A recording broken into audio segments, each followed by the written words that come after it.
আজ সোমবার 31শে চৈত্র 2025 সালের 14ই এপ্রিল। মেষ রাশি, মেষ লগ্ন, এরিস সাইনের জাতক জাতিকাদের আজকের দিনটি কিন্তু এক প্রকার বেশ কাটতে চলেছে।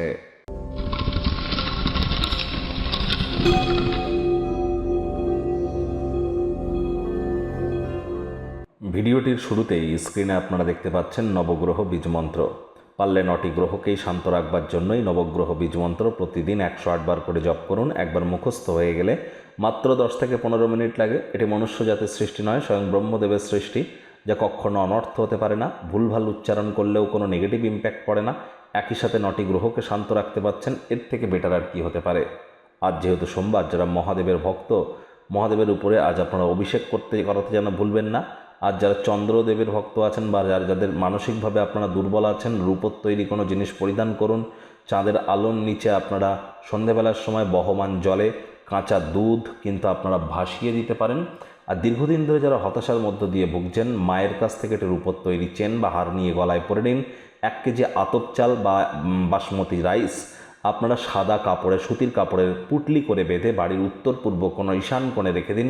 এটিও আপনাদেরকে উপকৃত করবে। বন্ধুরা, এই সপ্তাহটি অত্যন্ত গুরুত্বপূর্ণ। এই যে চলতি সপ্তাহ আজ থেকে শুরু হলো, এই সপ্তাহেই আমরা কিন্তু সূর্যের গ্রহণ দোষ থেকে মুক্তি পেতে দেখব এবং নববর্ষ আমরা পরিলক্ষিত করব, বাংলার হালখাতাও পরিলক্ষিত করব। উইকলি রাশিফল অলরেডি চ্যানেলে আপলোড করা হয়েছে। সাপ্তাহিক রাশিফল সময় সুযোগ বুঝে একবার দেখে বা শুনে নিতে ভুলবেন না। আই বাটনে আমরা লিঙ্ক দিয়ে দেব। ভাগ্য মিটার আজ আপনাদের বলছে 7 আউট অফ 10। ভাগ্য আপনাদের অনুকূলেই থাকবে। অর্থ এবং পরিবার, এই দুই ব্যাপারেই আপনাদেরকে একটু সাবধানতা অবলম্বন করেই চলতে হবে। কায়িক পরিশ্রম হলেও শরীর মনে সতেজতা এবং তরতাজাই আপনারা অনুভব করবেন। দীর্ঘদিনের পুরনো রোগশোক, অসুস্থতা থেকে আজ মুক্তি পাওয়ার দিন, পরিত্রাণ পাওয়ার দিন। মনের উচ্ছল অবস্থা আপনাকে কাঙ্ক্ষিত বল এনে দেবে, প্রত্যয়ী করে তুলবে। তবে হ্যাঁ, ব্যয়বহুল একটি দিন, খরচ বাড়বে। আপনার অবাস্তব পরিকল্পনার কারণে অতিরিক্ত অর্থের অপচয় কিন্তু হতেই পারে। ব্যয়বহুল দিন, খরচ বাড়তে চলেছে। নতুন উদ্যোগ পরিকল্পনার পাশাপাশি নতুন নির্মাণ কার্যকে পিছিয়ে দিন। তবে তুলনামূলক যারা চাকরিজীবী আছেন, তাদের অফিসের পরিবেশ এক প্রকার বেশ।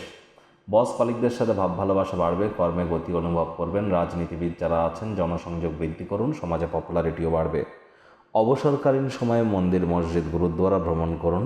আধ্যাত্মিক কর্তাকর্ত্রীদের সংস্পর্শে যান, মানসিক প্রফুল্লতা অর্জন করতে সক্ষম হবেন। আর যারা চাকরিজীবী আছেন, তাদের কিন্তু অফিসের পরিবেশ ঠিকঠাক। যারা শিক্ষার্থী, বিদ্যার্থী আছেন, যে কোনো প্রকার পরীক্ষা প্রতিযোগিতায় সফলতা পাবেন উচ্চশিক্ষার জন্য। যারা বিদেশ যাত্রার কথা ভাবছিলেন, ভাগ্যদেবীও আজ আপনাদের পক্ষেই আছেন। সন্তান সন্ততি থেকে থাকলে তারাও তাদের কৃতিত্বের দ্বারা আপনাদেরকে গর্বিত করবে। হাউস ওয়াইফদের জন্য দিনটি এক প্রকার বেশ। প্রেমিক প্রেমিকা, স্বামী স্ত্রী উভয়ের ক্ষেত্রেই বলবো, ফুল ফুটুক আর না ফুটুক, আজ কিন্তু আপনাদের প্রেমের বাগানে বসন্ত। দিনটিকে যতটা সম্ভব রোম্যান্টিক করে তোলা যায়, সেই প্রচেষ্টাই তো আপনাদের জারি রাখা উচিত। অবিবাহিতদের বিবাহের যোগ পরিলক্ষিত হচ্ছে। যারা প্রেমে পড়েননি, তাদের জীবনে স্বপ্নের নারী বা পুরুষের আগমন আজ কিন্তু হতেই পারে। একটু প্রচেষ্টা আপনাদেরকেও করতে হবে। শত্রুপক্ষ, বিরোধী পক্ষ খুব একটি শক্তিশালী থাকছে না। পরিবার পরিজন, নিকটস্থানীয় ব্যক্তিবর্গ, বন্ধু স্বজন, কারোর উপরেই জোর করে নিজের মতামতকে জাহির করলেই কিন্তু ক্ষতি। ছোটোখাটো ব্যাপারে অন্যের বিষয়ে ভুল ত্রুটি ধরার স্বভাব থাকলে ত্যাগ করুন।